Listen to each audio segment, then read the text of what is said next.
I'm 7 months pregnant, so obviously, full when I come in, they'll look, they'll see, they'll say congratulations, all of that fun stuff. And then my husband and I, we have 4 kids. And so anytime we go out, sometimes you'll get those eyes of like, oh my gosh, she's pregnant again. Like, do they not know how that happens? Yeah. All of the amazing community events that are happening. But again, my name's Amanda Schaunaman. So I do have just my own personal social media. I'm not huge on it, but all of our other locations have our Blue Sprig. So it can either be under Trumpet Behavioral Health or Blue Sprig. They each have individual accounts based on the location that you're looking for. Like, remember why you got into this field. I feel like in this field, I've met some of the most passionate, amazing individuals. And again, it's if you remember your why.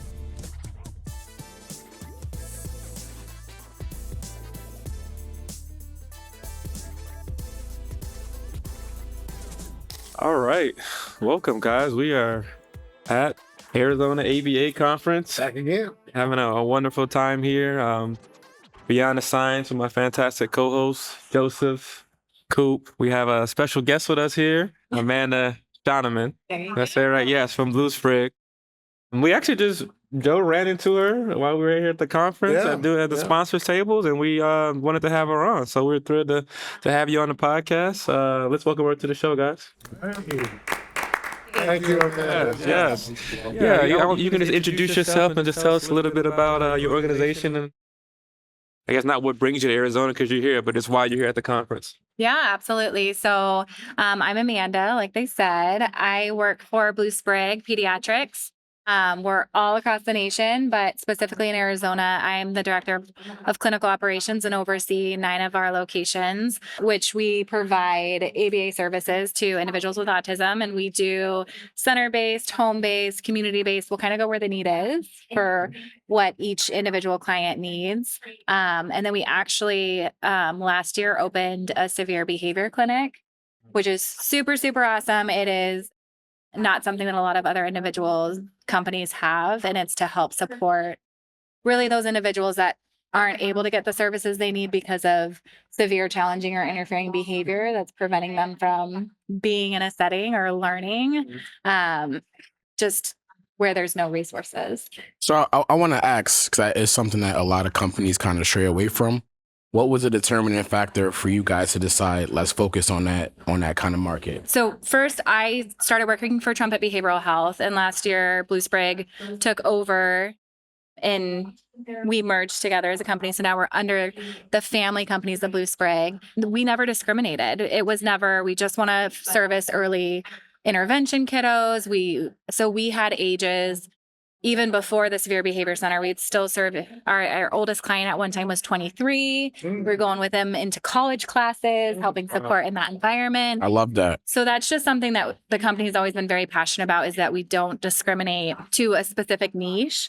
We go where the need is, where the clients need us, where the individual need is. And so that was something that was just, again, that expanding services and what our community needs. And that's a huge need here, everywhere, realistically. Yes. Yeah. So it really is targeted towards those individuals with profound autism or that have such severe, challenging behavior to where they need that constant supervision.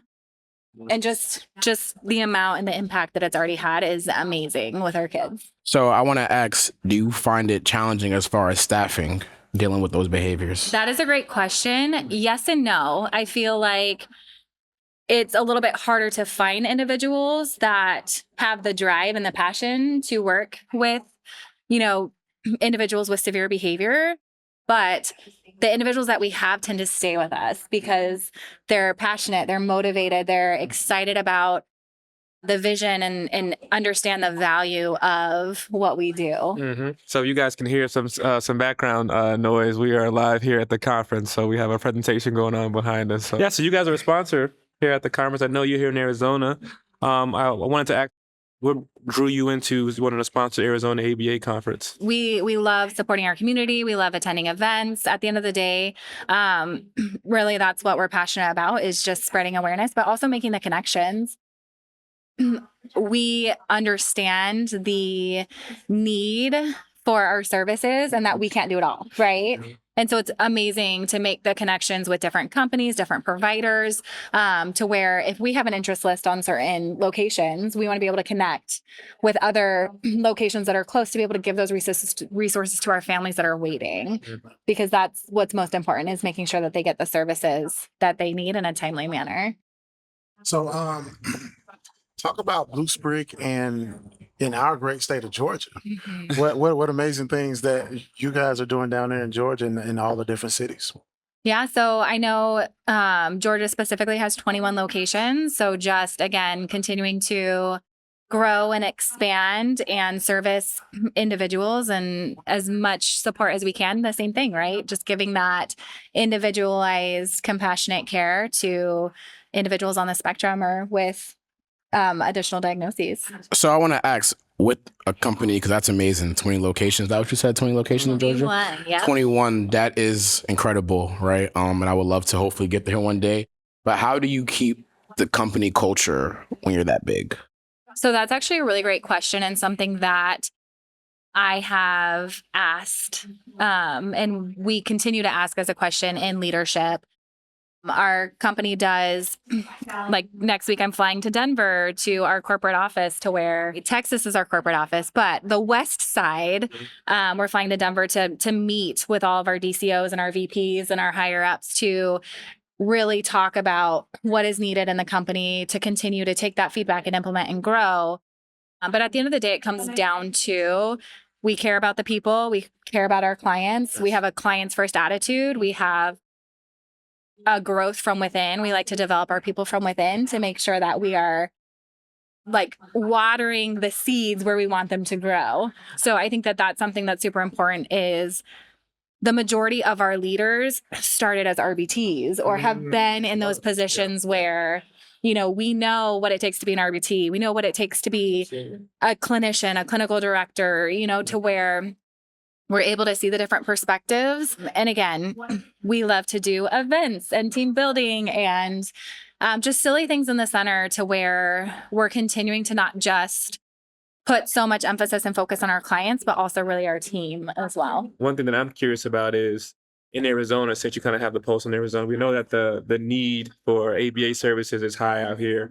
How can you see our science and our field out here evolving in Arizona, and what have you seen so far? That's a great question. I feel like the field has come a long way from where it started, regardless. It continues to grow, it continues to develop. I've seen some really amazing community resources that have grown and developed. We have Sounds for Autism, which is an amazing company that helps support in terms of first responder training and, you know, development in terms of making sure that there's additional services for individuals on the spectrum too, right? Essentially, it's always learning and evolving and growing and knowing that our science is always changing and we need to be open to evolving and changing. And at the end of the day, doing what we're doing here, continuing to learn, be up to date on the latest and greatest, and then also give to the science, right? We, at Blue Sprig, we have a research committee. We participate in research opportunities. We we encourage our individuals to, if they're interested or passionate about something, bring it to us. 100%. We can, you know, toss it to the research committee and see, do we want to approve this research study and then publish it, right? We also bring external individuals from other universities to meet and to talk. So I think just continuing to being open to growth, opportunity, and never stop learning. I always ask this question for clinics. Most clinics are early intervention. What are you guys doing for those mid-tier teenage years, for those kiddos? That's a great question. So we actually have in a lot of our locations, we have what we call a social skills group. And so that group is individuals that are, you know, after school kids, Love it. not our early intervention, not our babies, that really need social skills or conversational skills or even just self-management. And then, like I said, it's all individualized. So if we have a 21, 22-year-old that's looking to, executive functioning skills, learning how to interview, learning those. Ooh, I love skills. that. I love that. Those are all things that we can teach because, again, where the client needs and we develop what the client needs. Okay, Amanda, this is Beyond the Science, which means that we take it beyond ABA. We're going to transition to Coop's Off the Clock segment. Everybody knows when you come on our show, Coop's going to hit you with a off the clock question. So we're going to hand it over to Coop's Off the Clock, and you take it from there, Coop. We're off the clock right now. I want to ask you about your surrogate. And we already got confirmation. This was, we off the clock, but we got to make sure the guest is comfortable. It's never going to be too wild, you know. But I think what you're doing is amazing. And you had a quote earlier that I thought was hilarious. And I would love for you to let our audience know what it was. But if you can just speak on that experience and how that's been. Yeah. So I'm 7 months pregnant. So obviously, people, when I come in, they'll look, they'll see, they'll say congratulations, all of that fun stuff. And then my husband and I, we have 4 kids. And so anytime we go out, sometimes you'll get those eyes of like, oh my gosh, she's pregnant again. Like, do they not know how that happens? Yes, we know how that happens. So I'll kind of sometimes just make a joke to give myself a giggle, give my husband a giggle, and I'll just be like, oh, it's not his. Don't worry about it. It's not mine either. So, but yes, my husband and I, we are having, we're baking a baby for somebody else, which is a really great opportunity. So it is kind of funny. You gotta make jokes when you feel all the feels from people who just, Yeah. Right. What's been your favorite part right now of carrying? Honestly, my favorite part is how excited the parents have been through all the different stages. So sharing, the milestones of like the anatomy scan and her moving and her kicking and seeing it through the tummy and just how excited they are to finally be able to achieve that milestone. So I wanted to ask you, looking ahead with Blue Sprig, do you have any exciting